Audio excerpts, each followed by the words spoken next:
संपूर्ण कर्जमाफीच्या मागणीसाठी उत्स्फूर्त संप पुकारून राज्यातील शेतकऱ्यांनी आपली ताकद दाखवून दिली। या शेतकरी आंदोलनाची पुढची दिशा ठरवण्यासाठी नाशिकमध्ये गुरुवारी सुकाणू समितीची बैठक झाली। मात्र बैठकीच्या सुरुवातीला जोरदार गोंधळ झाला। काँग्रेस नेते भाई जगताप यांच्या उपस्थितीला काही शेतकऱ्यांनी आक्षेप घेतला। सामाजिक कार्यकर्त्या कल्पना इनामदार यांनी तर थेट व्यासपीठाचाच ताबा घेतला। खासदार राजू शेट्टी आणि आमदार बच्चू कडू राजकीय पक्षांशी संबंधित आहेत, त्यांना बाहेर काढण्याची मागणी इनामदार यांनी केल्यानं एकच गोंधळ उडाला। या आंदोलनाची समिती राजकीय का पाहिजे, का राजकीय नाही नेते व्यासपीठावरती पाहिजे, का सामाजिक कार्यकर्ते किंवा शेतकरी नाही पाहिजे, त्यामध्ये अनेक राजकीय नेत्यांना बसवलं जात नाहीये। तर माझा हा आक्षेप आहे, जर समिती बनवायची असेल तर सर्व राजकीय नेत्यांना घ्या। जर समिती बनवायची असेल तर यात कोणत्याही राजकीय नेत्यांना घेऊ नका, सामान्य शेतकऱ्यांना घ्या आणि मगच हा लढा पुढे चालू करा। दरम्यान शेतकरी आंदोलनाच्या दुसऱ्या टप्प्यात आंदोलन आणखी तीव्र करण्याचा निर्णय सुकाणू समितीने घेतलाय। येत्या 12 जून पर्यंत सगळ्या मागण्या मान्य झाल्या नाहीत तर राज्यात मंत्र्यांचे दौरे किंवा सभा होऊ द्यायच्या नाहीत।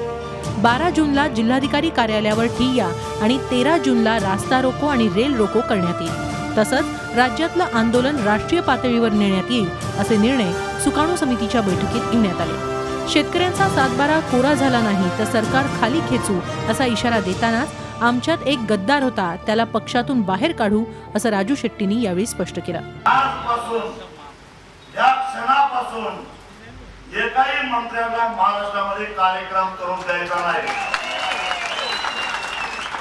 पहिल्यांदा कर्जमुक्तीचं बोल, आमच्या संपाचं बोल आणि मग इथं काय असेल ते बोलू नाही तर इथं आमच्या गावात येऊन आता तुमची भाषण चालायची नाही हे आता ठणकावून सांगायला पाहिजे। शेतकऱ्यांचा 7/12 कोरा झालेला असेल तर महाराष्ट्राचं सरकार पडलेलं असेल अशी परिस्थिती दिल्याशिवाय सोडणार नाही।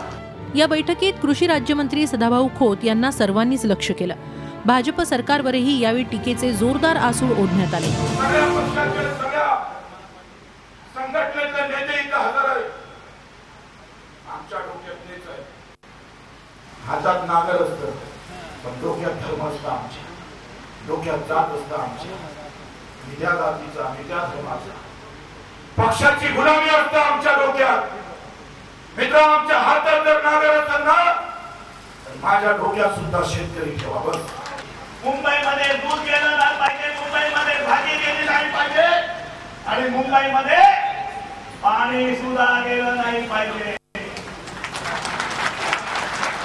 या ठिकाणी मुंबईमध्ये पाणी कोण पाजतं तर नाशिक आणि रायगड या दोघांची पाईपलाईन तोडली की मुंबई जाम।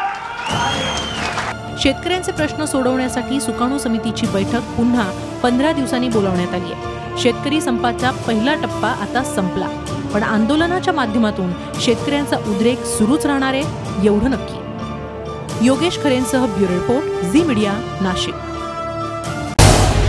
झी 24 तास रहा एक पाऊल पुढे।